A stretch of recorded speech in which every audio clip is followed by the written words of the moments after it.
नमस्कार, times of Swaraj में आप सबों का स्वागत है और मैं हूं संतोष सिंह। और आज हम टाइम्स ऑफ स्वराज में बात कर रहे हैं कि आज जज साहब किन्हीं कारणों से कोर्ट नहीं आए हैं। जी हां, पटना हाई कोर्ट में बीपीएससी 70वीं की पीटी को रद्द करने को लेकर जो याचिका दायर की गई है, कई याचिकाएं दायर की गई हैं। सभी याचिका की सुनवाई चंडेल साहब को करना है। 31 तारीख को पहले से डेट निर्धारित था, तो उस दिन वो छुट्टी पर चले गए थे, तो उस दिन रद्द हो गया। आज लिस्टेड था, 30वें नंबर पर सुनवाई होनी थी।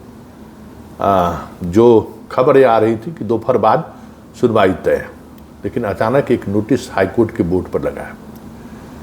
किसी कारण से, या नोटिस देख लीजिए आप भी कि नोटिस में क्या है।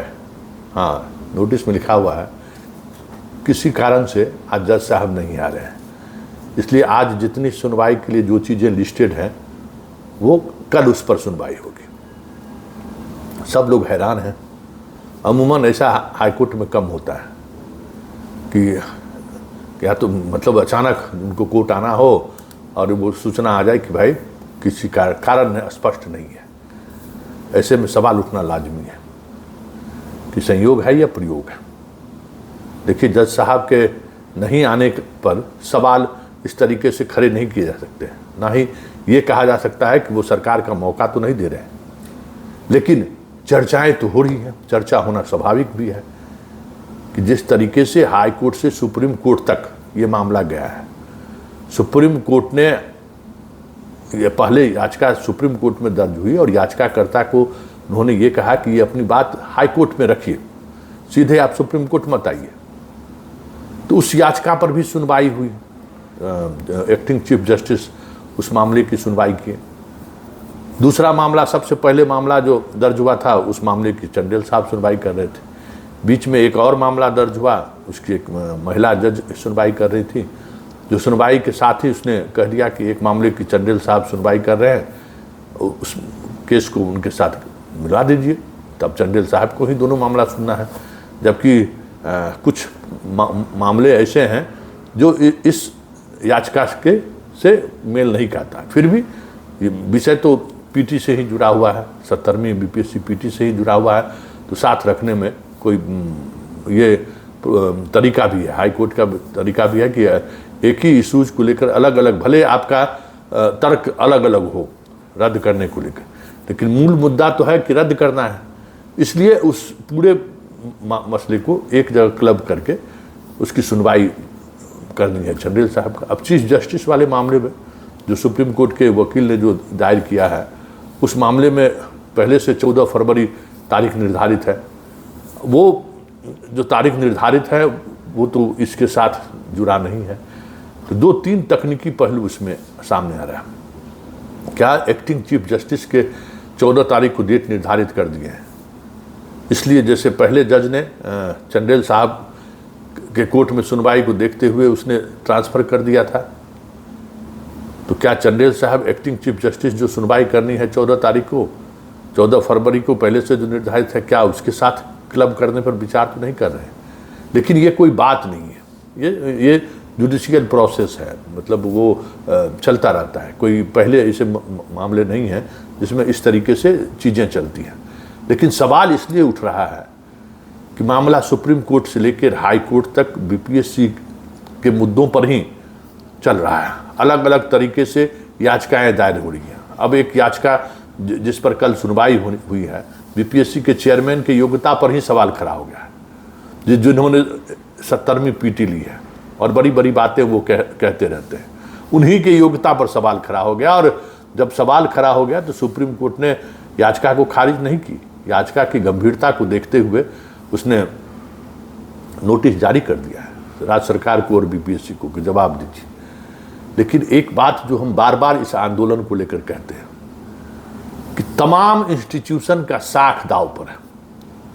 देखिए, बीपीएससी के अभ्यर्थी जो आंदोलन कर रहे हैं, एक बात और ध्यान देने वाली बात है कि जो पीटी कम्पीट किए हैं या जो दबी जुबान इस रिजल्ट के साथ भी खड़े हैं, कई लोग व्हाट्सएप मैसेज हमें कर रहे हैं कि सर जो लोग आंदोलनकारी हैं वो सफल भी नहीं हुए, न्यूनतम नंबर भी नहीं लाए हैं, वो पढ़ने वाले छात्र नहीं हैं।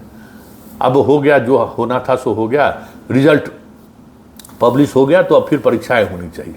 लेकिन एक बात वो भी दोहराता है कि जो बीपीएससी का जो क्वेश्चन है, प्रश्न पत्र है, वो उस मानक के अनुसार नहीं है, बीपीएससी के स्टैंडर्ड का प्रश्न पत्र नहीं है। ये तो साफ है सर, पता नहीं मेंस में वो क्या करते हैं। इसलिए जो अभी 21,000 परीक्षार्थी पास भी हुए हैं, उसमें से अधिकांश परीक्षार्थी थोड़ा संशय में हैं कि चीज़ें ठीक चल नहीं रही हैं। बीपीएससी लाख सफाई दे, लेकिन सब कुछ ठीक ठाक नहीं चल रहा है। इसलिए वो भी दबी जुबान ही सही, साथ भी खड़े हैं और साथ नहीं भी खड़े हैं।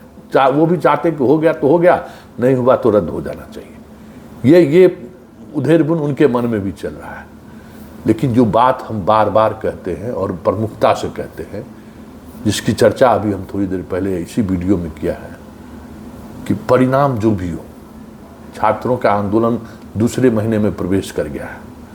गर्दनीबाग अपने अपने तरीके से वो लगातार संदेश दे रहा है, और वो संदेश गांव-गांव तक लोगों के बीच पहुंचने लगा है कि नीतीश कुमार के कार्यकाल के दौरान जितनी भी बहालियां हुई है, उस बहाली में कुछ न कुछ खेला जरूर हुआ है।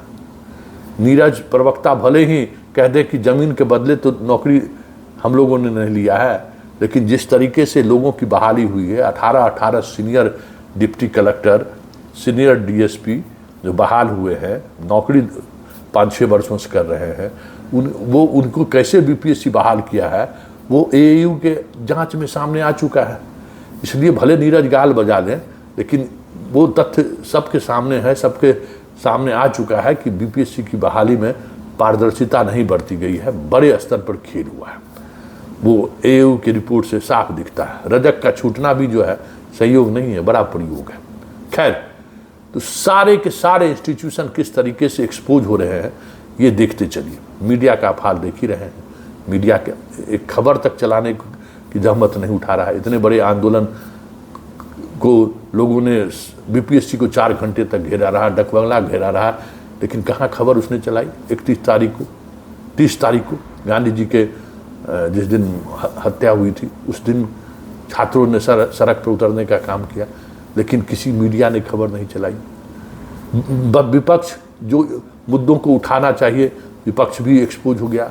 चिराग जो सिर्फ नीतीश कुमार जब कभी सियासत करते हैं, उनके सियासत को चुनौती देते हैं या उनके सियासत को घेरने की कोशिश करते हैं, बीपीएससी के मामले में वो पत्र लिख देते हैं। वो तो बिहार के सभी पॉलिटिकल पार्टी भी एक्सपोज हो गए, मीडिया भी एक्सपोज हो गई। जुडिशियरी के एक्सपोज होने की बात हम कह नहीं सकते हैं, अब मानना वाली बात हो जाएगी, लेकिन यहाँ के बुद्धिजीवी भी एक्सपोज हो चुके हैं। यहाँ के जो सोशल एक्टिविस्ट हैं वो भी एक्सपोज हो चुके हैं इस मुद्दे पर। मतलब एक सवाल क्या खड़ा किया छात्रों ने, पूरा इंस्टीट्यूशन ही बेनकाब हो गया। बाथरूम में नहीं, हमाम में सभी नंगे नहीं हैं, सड़क पर खुलेआम नंगे घूम रहे हैं। ये साफ दिख गया इस आंदोलन के दौरान। खैर, अब देखना यह है कि जज साहब आज किसी कारणवश कोर्ट नहीं आए हैं। वो सारे सुनवाई को कल तक के लिए टाल दिया गया है। अब आज देर शाम जब लिस्ट निकलेगा तो देखा जाएगा कि बीपीएससी मामले की सुनवाई होनी है या नहीं होनी है, क्योंकि ये दूसरी बार ये सुनवाई टला है। तो स्वाभाविक तौर पर छात्रों के अंदर उत्सुकता बढ़ी है कि आखिर वजह क्या है, कुछ चल तो नहीं रहा है, क्योंकि अब इंस्टीट्यूशन पर से लोगों का भरोसा उठ गया है। और भरोसा ही नहीं उठा है, अब लोग भरोसा करना ही छोड़ दिया है। एक सिस्टम है, सिस्टम में अपनी बात रखने का एक माध्यम अभी भी बना हुआ है, इसलिए भले उस माध्यम के सहारे लोग न्याय की उम्मीद तो नहीं रखते हैं, लेकिन एक प्रक्रिया है तो लोग उस प्रक्रिया में शामिल हो रहे हैं। देखिए आगे आगे होता है क्या, लेकिन इतना तय है कि जिस तरीके से इंस्टीट्यूशन बेनकाब हुआ है, याद रखिएगा ये देश ज़्यादा दिनों तक इस तरीके से नहीं चल सकता है, क्योंकि सिस्टम के खिलाफ, मतलब सरकार के खिलाफ ही लोग मीडिया वाले के पास जाते हैं, जुडिशियरी में जाते हैं, इन्हीं के निर्णय के खिलाफ जाते हैं कि देखिए जस्टिस नहीं मिल रहा है। और वहाँ अगर आप जस्टिस देने की स्थिति में नहीं रहेंगे, वहाँ आप खबर चलाने की स्थिति में नहीं रहेंगे, तो फिर इंस्टीट्यूशन के रहने और नहीं रहने का मतलब क्या है?